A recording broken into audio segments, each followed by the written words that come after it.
Bismillahirrahmanirrahim. Assalamualaikum warahmatullahi wabarakatuh. Alhamdulillahirabbil alamin. Wassalatu wassalamu ala asyrafil anbiya'i wal mursalin sayyidina Muhammadin ibnil qulubi wal wadiha wa afiyatil abdan wa shifaiha wa nuril absar wa diyaiha wa ala alihi wa ashabihi. Amma ba'd, faqad qala Allah subhanahu wa ta'ala fil Qur'anil Karim, a'udzu billahi minasy syaithanir rajim. Bismillahirrahmanirrahim. Wa ma arsalnaka illa rahmatan lil alamin. Sallallahu alaihi. Alhamdulillah, kita bersyukur kepada Allah subhanahu wa ta'ala atas segala limpahan rahmat, hidayah dan karunia yang diberikan kepada kita. Selawat dan salam semoga senantiasa tercurah kepada junjungan kita Rasulullah Muhammad sallallahu alaihi wasallam, panutan kita, uswah hasanah kita dalam melaksanakan tugas-tugas sebagai hamba Allah Subhanahu wa taala. Kaum muslimin muslimat yang dimuliakan Allah Subhanahu wa taala. Hari ini 4 Rabiul Awal 1445 Hijriah.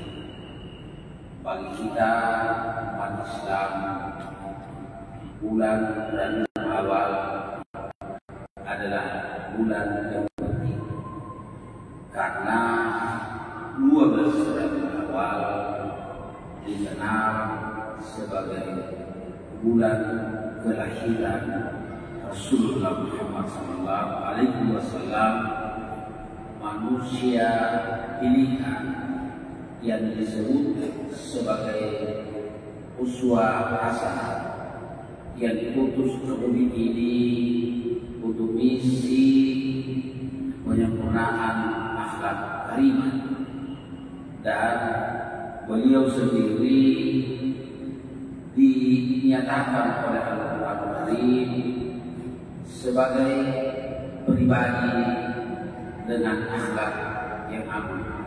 Wa innaka la'ala khuluqin azim. Sesungguhnya Allah Muhammad benar-benar memiliki akhlak, karakter dan pribadi yang agung.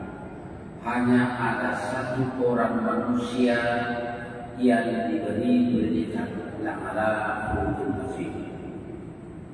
Pada saat yang sama, sebagai nabi dan rasul terakhir yang juga disebutkan di dalam Al-Quran Karim bahwa Nabi Muhammad sallallahu alaihi wasallam adalah rasul Allah, dan beliau juga sebagai khataman nabiyyin, penutup segala nabi. Tidak ada lagi nabi dan rasul sesudah beliau. Bahkan secara tegas beliau menegaskan, la nabiyya ba'di, tidak ada lagi nabi sesudah saya. Karena itu berbeda dari nabi dan rasul terdahulu yang diutus kepada umat-umat tertentu, sehingga dalam satu masa bisa jadi 2, 3 atau beberapa nabi yang diutus untuk membimbing manusia kepada jalan yang lurus. Bahkan ada satu saat nabi dan rasul itu diutus bersama-sama, seperti Nabi Musa dan Nabi Harun alaihissalam. Nabi Ibrahim alaihissalam memiliki 2 orang putra, dan dua-duanya menjadi nabi dan rasul, yakni Nabi Ismail alaihissalam dan Nabi Ishak alaihissalam. Dan begitu tugas kerasulan seorang nabi berakhir, kemudian digantikan oleh rasul yang lain. Rasulullah Muhammad sallallahu alaihi wasallam diutus untuk seluruh umat manusia. Wa ma arsalnaka illa kaffatan linnas basyiran wa nadhira. Dan kami tidak mengutus engkau Muhammad melainkan misinya untuk seluruh umat manusia dengan tugas dan fungsi membawa kabar gembira bagi mereka yang mengikuti petunjuk dan tuntunan yang dibawa oleh beliau, sekaligus memberi peringatan kepada mereka yang menolak atau bahkan memusuhi beliau sebagai nabi dan rasul. Di samping itu, beliau diutus untuk misi kerahmatan. Wa ma arsalnaka illa rahmatan lil alamin. Dan kami tidak mengutus engkau Muhammad melainkan untuk menjadi rahmat bagi semesta alam. Beliau bukan hanya mengajarkan kerahmatan dan membawa misi kerahmatan, tetapi beliau sekaligus memberikan petunjuk praktis tentang kerahmatan itu.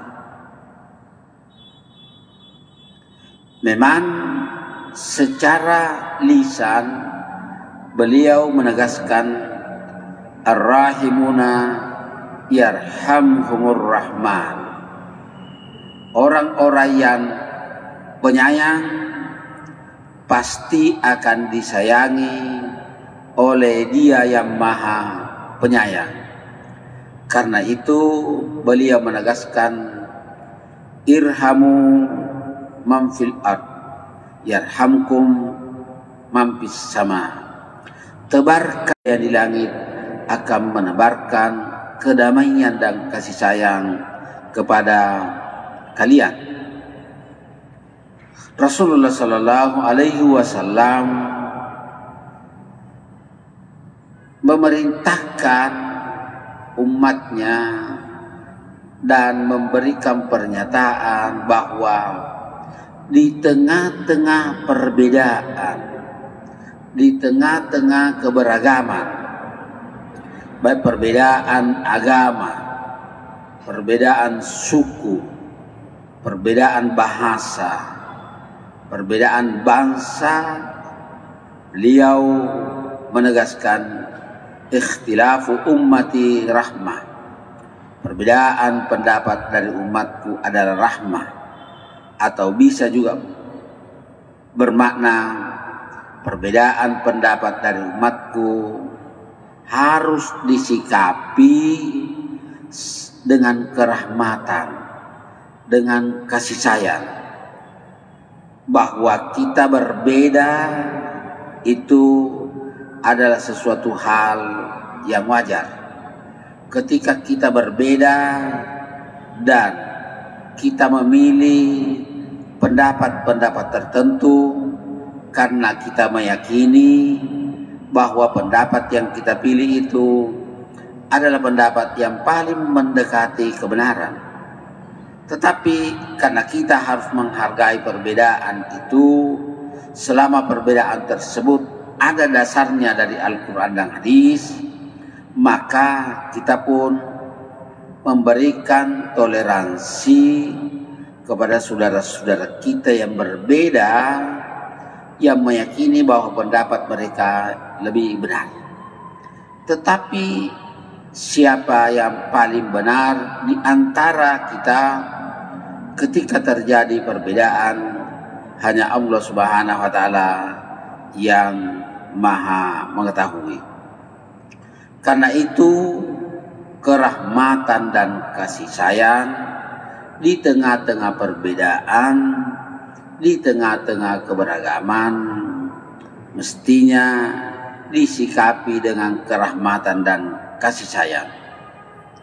Allah Subhanahu wa taala yang mengutus Rasulullah sallallahu alaihi wasallam, beliau dikenal sebagai pribadi yang selalu mengedepankan kasih sayang dalam berinteraksi dengan umatnya yang beragam itu.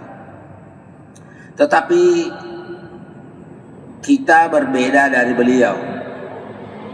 Kita boleh jadi suatu ketika kita bisa menebarkan kasih sayang itu, tetapi mungkin pada kesempatan yang lain kita lalai, kita lupa, dan bahkan kita tidak menerapkannya. Rasulullah Muhammad sallallahu alaihi wasallam itu secara terus-menerus memberikan petunjuk, mencontohkan, memberikan teladan tentang kasih sayang itu. Karena kasih sayang yang diberikan oleh beliau itu sumbernya dari Allah Subhanahu wa taala.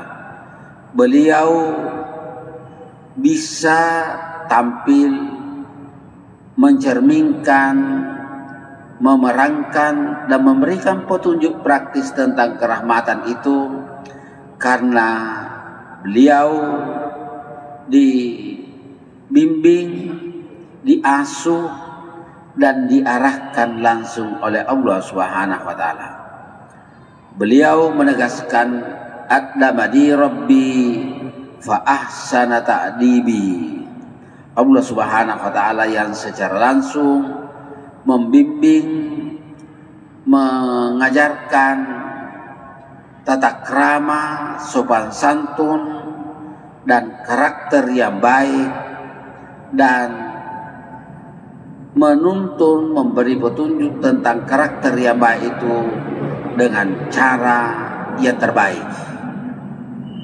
Maka wajar kalau beliau menjadi uswah hasanah. Kita menjadikan beliau sebagai teladan yang baik dalam kehidupan. Beliau bisa memberikan tuntunan, teladan tentang kasih sayang, tentang kelemah lembutan ketika berinteraksi, ketika bermuamalah dengan berbagai kelompok yang berbeda, karena memang beliau selalu dalam kerahmatan dan kasih sayang Allah Subhanahu wa taala.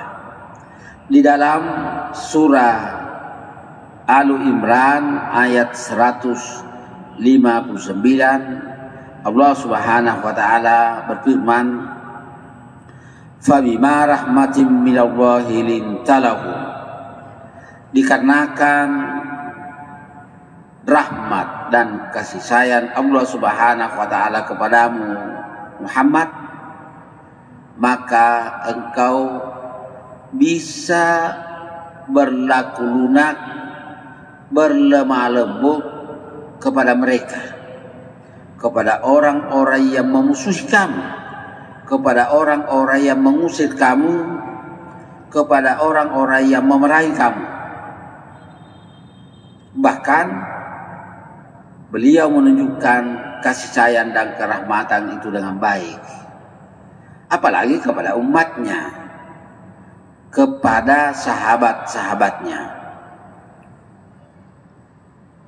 Kasih sayang, kelembutan, dan kerahmatan itu ditunjukkan, sehingga itulah yang menjadikan banyak orang yang mengetahui kelembutan, kasih sayang, dan kerahmatan beliau, yang kemudian secara sukarela menyatakan diri masuk Islam dan menjadikan Al-Quran dan Sunnah sebagai pedoman hidupnya. Allah Subhanahu wa taala menegaskan walau kunta fadzan ghalidhal qalbi lam faddu min haulik. Sekiranya engkau Muhammad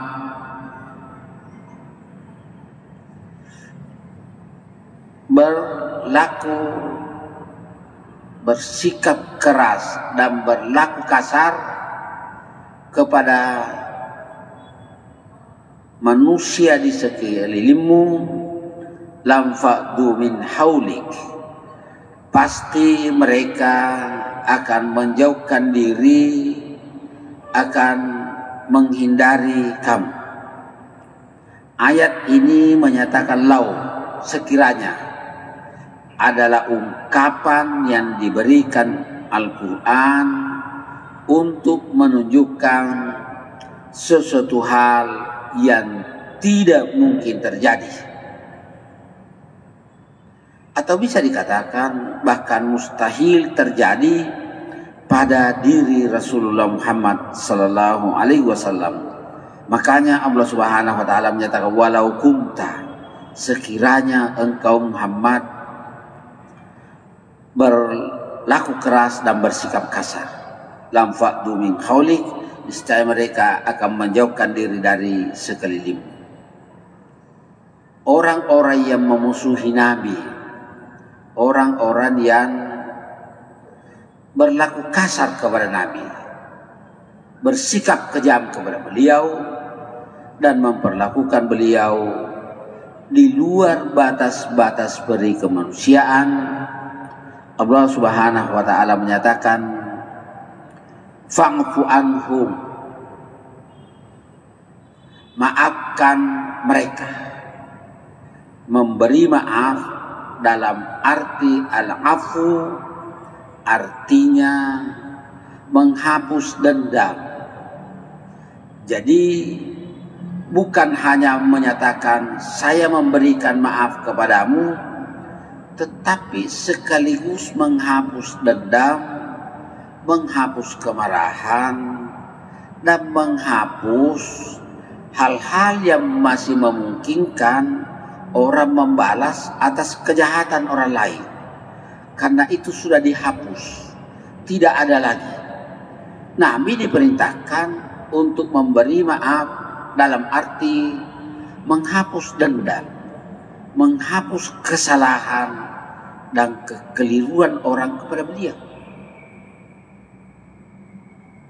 Mereka yang memusuhi Nabi belum lagi meminta maaf atas kesalahan, dosa, dan perbuatan-perbuatan tercela yang ditujukan kepada Rasulullah Muhammad SAW.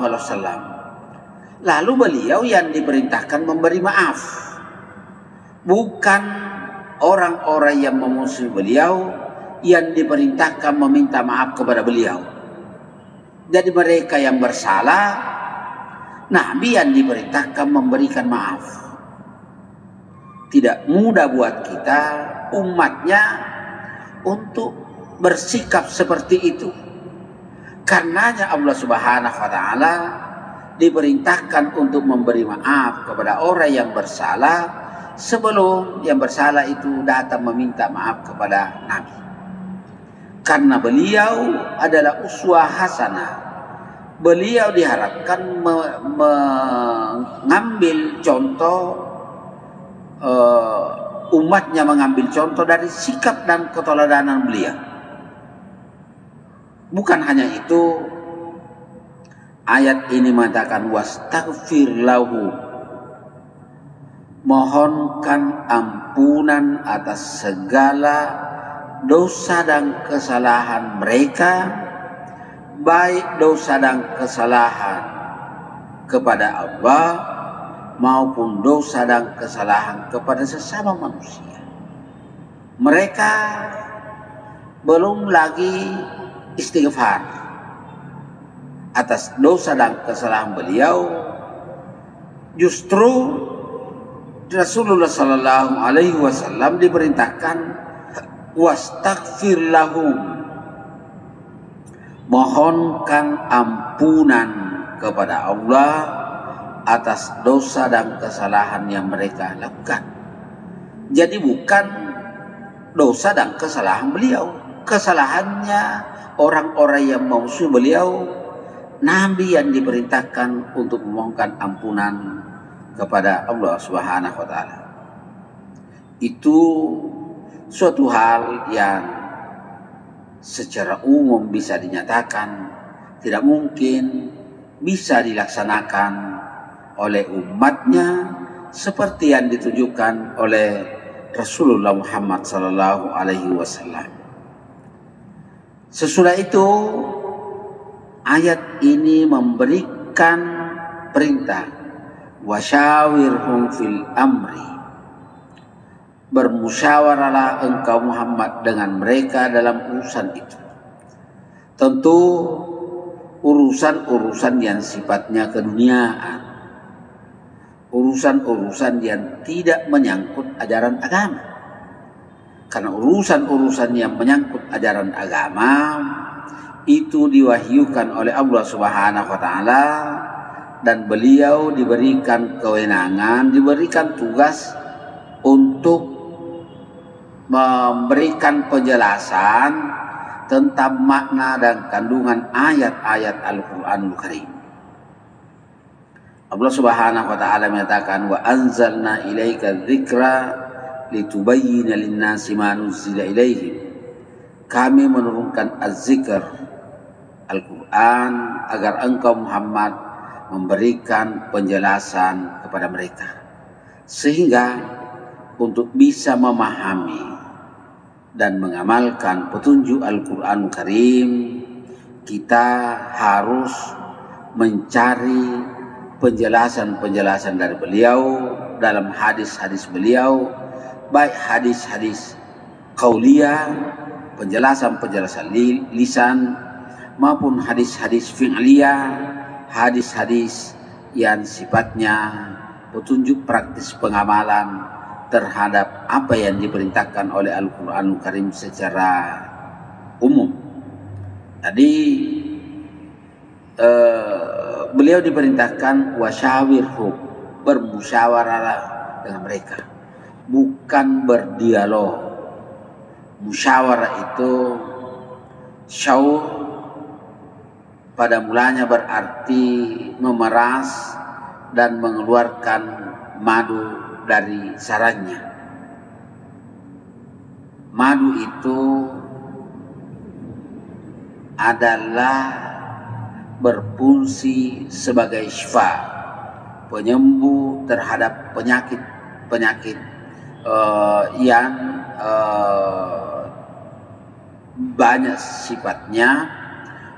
Kemudian madu itu kemudian nikmat dan enak, sehingga perintah bermusyawarah itu memberikan petunjuk bahwa musyawarah itu harus dilakukan dengan cara yang baik dan hasilnya mestinya madu. Jadi musyawarah mencari kebenaran, bukan mencari kemenangan.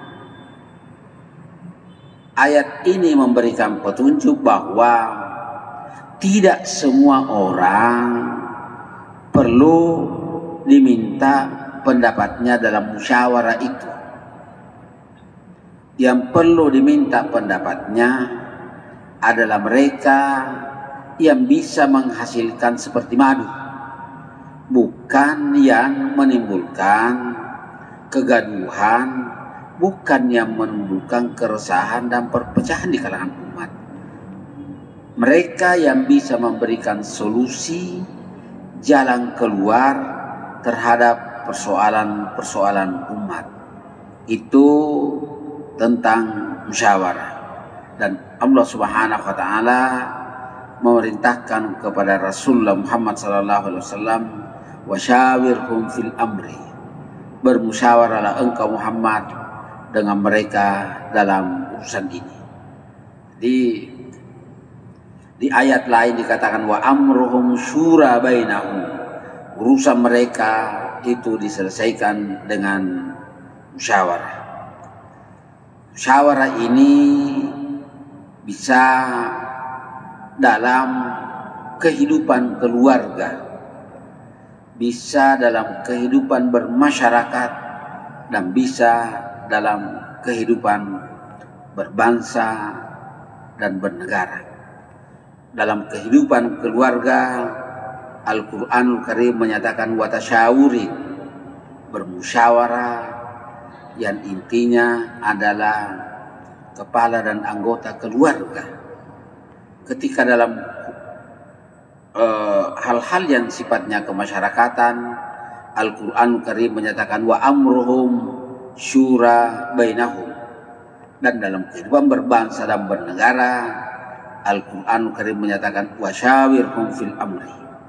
Itu 3 model dan bentuk musyawarah dalam Al-Quranul Karim dengan bentuk yang berbeda karena objeknya juga berbeda. Tapi intinya mencari solusi terbaik terhadap persoalan-persoalan yang dihadapi.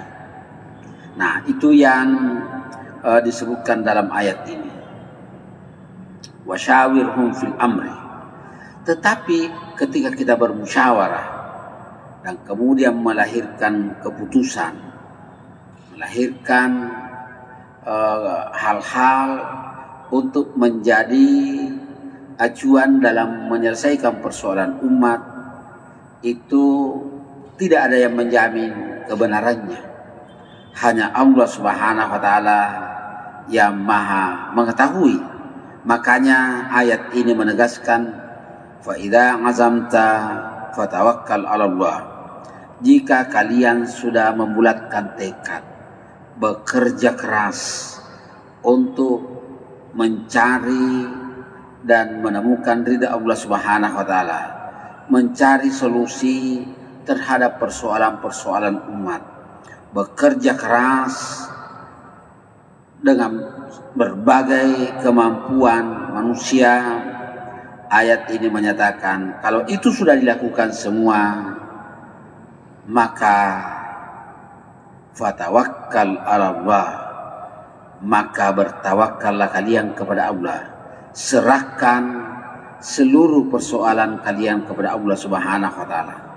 Sehingga kalau berhasil itu melahirkan kesyukuran kepada Allah Subhanahu wa Ta'ala, tidak lupa diri karena yakin bahwa kesuksesan itu adalah anugerah Allah Subhanahu wa Ta'ala.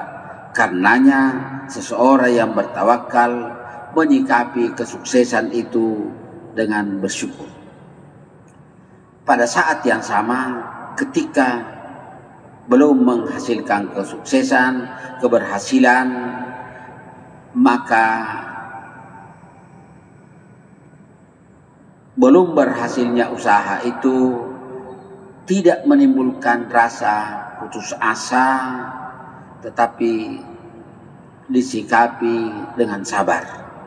Kesabaran menghadapi sesuatu yang tidak diinginkan itu juga menjadi hal yang sangat penting sebagai unsur pengendali tingkah laku, pengendalian diri agar tetap menjaga diri sehingga dan kesabaran itu juga mendapatkan ridha Allah Subhanahu wa Ta'ala. Ayat ini menyatakan innallaha yuhibbul mutawakkilin, sesungguhnya Allah Subhanahu wa Ta'ala mencintai orang-orang yang bertawakal. Jadi ayat ini ketika bicara tentang tawakal itu usaha dulu baru tawakal. Ada sahabat Rasulullah Muhammad SAW ketika turunnya ayat tentang perintah bertawakal ini, dia mengatakan, ya Rasulullah, saya sangat bersyukur, bergembira dan tidak ada lagi beban ketika ada perintah tawakal. Itu unta-unta saya tidak ada lagi yang saya urusi. Saya serahkan sepenuhnya kepada Allah Subhanahu wa Ta'ala supaya kemudian saya menjadi tenang. Apakah dicuri, apakah saya tidak urusi lagi. semuanya saya serahkan kepada Allah Subhanahu wa taala. Lalu Nabi karena beliau adalah orang yang sangat santun menyatakan ikilha wa tawakkal, ikat dulu, pelihara dulu, tempatkan pada tempat yang aman, setelah itu baru bertawakal. Jangan bertawakal lalu tidak ada usaha sebelumnya. Ikilha wa tawakkal, itu saya kira yang ditunjukkan oleh Rasulullah Muhammad sallallahu alaihi wasallam dalam kaitannya dengan tawakal, dalam kaitannya dengan bagaimana kita berinteraksi, bagaimana kita melakukan tugas-tugas kita di bumi ini dengan baik sebagai khalifah dan hamba Allah Subhanahu wa taala. Di tengah-tengah keterbatasan kita, seluruh aktivitas, seluruh kegiatan kita, seluruh sikap kita selalu kita bersandar kepada Allah Subhanahu wa taala, karena apapun yang kita lakukan itu adalah atas anugerah dan kekuatan yang diberikan oleh Allah Subhanahu wa taala. Dengan demikian kita dengan sikap dan pola hidup seperti itu, dengan sikap kasih sayang, dengan sikap kerahmatan ketika kita bersama dengan orang lain, maka kita menebarkan kasih sayang dan kita merasakan kasih sayang itu, dan orang merasakan kasih sayang dalam kehadiran kita di tengah-tengah masyarakat seperti yang ditujukan oleh Rasulullah Muhammad sallallahu alaihi wasallam. Saya kira ini yang saya sampaikan pada kesempatan yang teramat berharga ini. Mudah-mudahan Allah Subhanahu wa taala senantiasa memberikan kita petunjuk, hidayah, kekuatan lahir dan batin untuk terus melaksanakan ibadah dan penghambaan diri kepadanya, mendekatkan diri kepadanya, sehingga kita selamat dalam kehidupan kita baik di dunia ini maupun di akhirat kelak. Amin ya rabbal alamin. Hadanallahu wa iyyakum. Wassalamualaikum warahmatullahi wabarakatuh.